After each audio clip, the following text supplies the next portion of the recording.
Sopol ko'za. Assalomu alaykum jajji do'stlarim. Qiziqarli ertak tinglashga tayyormisiz?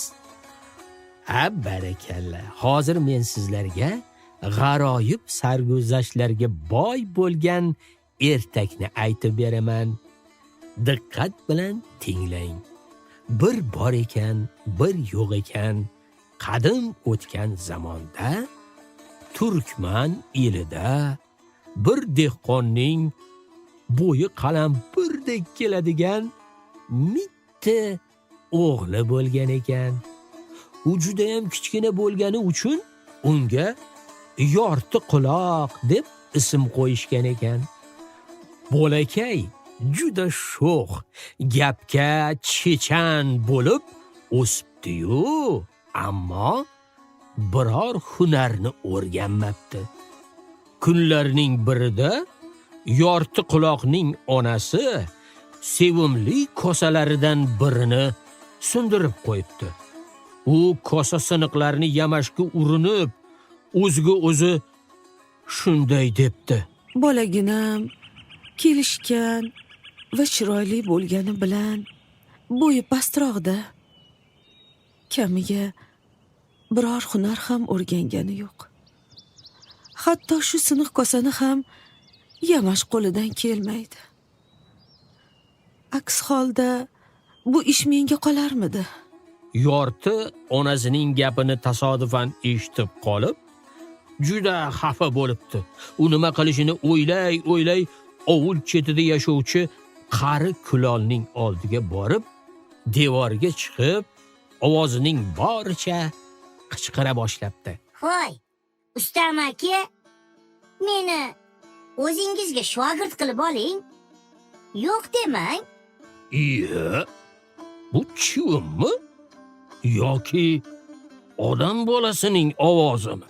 Shunda yorti quloq yana ham balandroq ovozda qichqiribdi.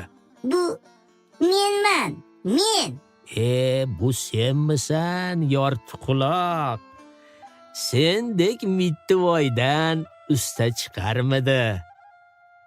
Bir parcha loy tagida qolib ketsang, kim javob beradi? Bunday deyishdan avval meni bir sinab ko'ring. Shu bilan mitti bolakay qari ustaga shogird tushibdi. Usta katta ko'zalar yasasa, yorti quloq o'ziga o'xshash jajjigina bejirim ko'zalarni yasar. Ularni ko'rish uchun butun ovul bolalari ustaxonaga kelar ekan. Bozor kunlarining birida usta tayyor ko'zalarini aravaga joylab, yorti quloqqa shunday debdi: Yorti, men bozorga borib ko'zalarni sotib kelay. Keyin ochko'z Qurbonboyga 25 tanga qarzimni berib qaytaman. Qarzdan qutulib, so'ng ikkalamiz tinchgina yashayveramiz. Shunday deb usta yo'lga tushibdi. Yorti quloq esa uyda yolg'iz qolib, darhol ustaxonani tozalashga kirishibdi. Ammo ko'p o'tmay eshik taqillay boshlabdi. Eshik qoqqan kim? Eshikni tezroq och. Men Qurbonboyman. Ovoz shunchalar yoqimsiz ekanki, uni eshitgan mittivoy qo'rqib ketib, hovli o'rtasida turgan kattakon ko'zani ichiga berkinib olibdi. Eshik ochilishini kuta toqati toq bo'lgan Qurbonboy bo'lsa, eshikni tepib, xizmatkorlari qurshovida hovliga bostirib kirib, ularga shunday buyruq beribdi: Uydagi barcha qimmatbaho buyumlarni yig'ishtirib, aravaga yuklanglar. Bu uy egasining mendan kattagina pul qarzi bor. Xizmatkorlar uyni ag'dar to'ntar qilib, arzigulik hech narsa topa olishmabdi. Keyin esa hovlida turgan katta kichik ko'zalarni aravaga ortib ketishibdi. Ularning orasida yortiq quloq yashiringan ko'za ham bor ekan. Nihoyat arava boyning do'koni oldida to'xtabdi. Xizmatkorlar chaqqonlik bilan ko'zalarni devor tagiga taxlab qo'yishibdi. Xavfdan xoli bo'lganini sezgan yorti ko'zadan chiqishga shuncha urinsa ham bu ishni sira eplolmabdi. Shunda u do'kondan chiqayotgan ovozlarga quloq tuta boshlabdi. U yerdan xizmatkorlar va tangalarning jarangu jurungi eshitilayotgan ekan. Ha, men xo'jayinni pulidan 6 tangani o'g'irlab oldim. Bu pulga o'zimga yangi oyoq kiyim sotib olaman. Men esa uncha ko'p ola olmadim. Bu pulga do'p ham sotib ola olmasam kerak. Xizmatkorlar pullarni sanash bilan ovora bo'lib turganlarida uzoqdan savdogarning ovozi eshitilibdi. Ular shoshganlaridan o'g'irlangan pullarni qayerga yashirishlarini bilmay qolishibdi. Shunda ulardan biri ikkinchisiga shunday debdi: Kel, o'g'irlangan pullarni mana bu ko'zani ichiga tashlaymiz. Xo'jayin pullarni u yerdan topsa, ularni ko'zachi ustaniki deb o'ylaydi. Biz esa suvdan quruq chiqamiz. Xizmatkorlar tangalarni ko'zaga yashirib, ishga unnab ketishibdi. Birozdan so'ng savdogar do'konga kirib kelibdi va naqshinkor cho'tini qo'liga olib, o'zidan kim qancha qarzdorligini hisoblay boshlabdi. Charimchi turdi 100 tanga. Xo'sh. Qurol ustasi berdi 50 tanga. Ko'zachi 30 tanga. Bu gapni eshitgan va uning yolg'onligini bilgan yorti chiday olmay ko'zaning ichidan turib ovozining boricha qichqirib shunday debdi: Yolg'on.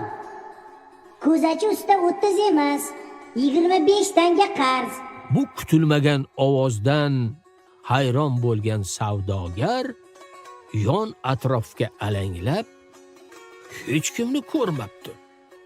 U hech nimani tushunmay hayron bo'lganicha yana ishini davom ettiribdi. Kulol 30 tanga. Yolg'on. 25. 25. Bu safar savdogar o'rnidan sapchib turib ketibdi.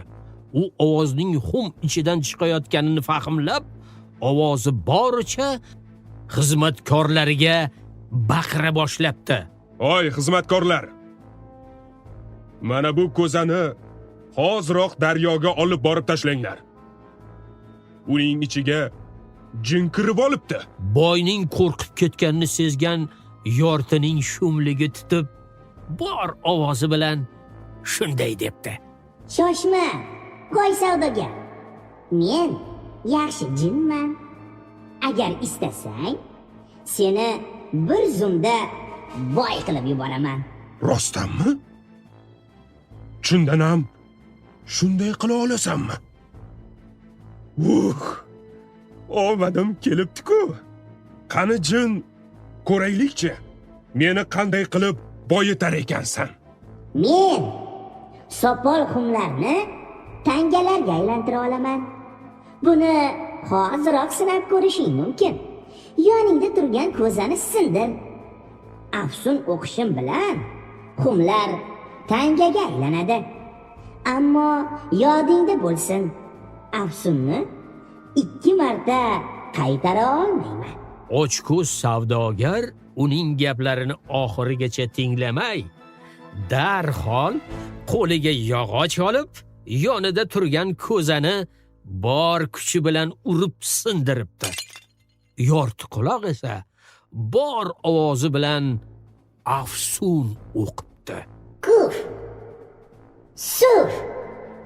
Qani siniqlar, darhol mistangalarga aylaning. Qurbonboy qarasa, sochilib ketgan sopol xumchalar orasida bir hovuch mis tanga yotgan emish. Bu mo'jizani ko'rib, ko'zlari porlab, quvonib ketibdi. Gaplaring rost ekan. Hurmatli jin, Shoshmay tur. Men ko'proq xurmachalarni keltirib olay. U do'kondagi barcha sopol buyumlarni bitta qo'ymay sindira boshlabdi. Buning orasida jinga iltimos qilishdan to'xtamabdi. Shoshma, jin. Bu hali hammasi emas. Menga juda ko'p pul kerak. Qurbonboy do'kondagi barcha sopol buyumlarni sindirib, holdan toyib, gilamga o'tirganicha bo'g'iq ovozda shunday debdi. Mana endi afsun o'qisang bo'ladi, jin. Ammo uning bu gapiga jin javob bermabdi. Savdogar javobni kuta alamidan baqirib yuboribdi. Hoy, jin! Qayerdasan? Javob ber! Ammo bu safar ham hech kim javob bermabdi. Chunki Qurbonboy yortiqaloq yashiringan xumni ham sindirgan. Chaqqon yorti shu zahoti undan chiqib uyiga allaqachon ketib qolgan ekan. U ochko'z savdogarni qilmishi uchun boplab jazolaganidan juda xursand bo'libdi. Qurbonboy bo'lsa, sopol idish siniqlari ustida o'tirganicha hozirga qadar ularning tangaga aylanishini kutib o'tirgan emish. Mana ertagin ham poyoniga yetdi. Qissadan hissa shuki, birovning narsasiga ko'z olaytirish yaxshi emas. Aldov va ochko'zlik hech qachon yaxshilikka olib kelmaydi. Buni doimo yodingizda tuting.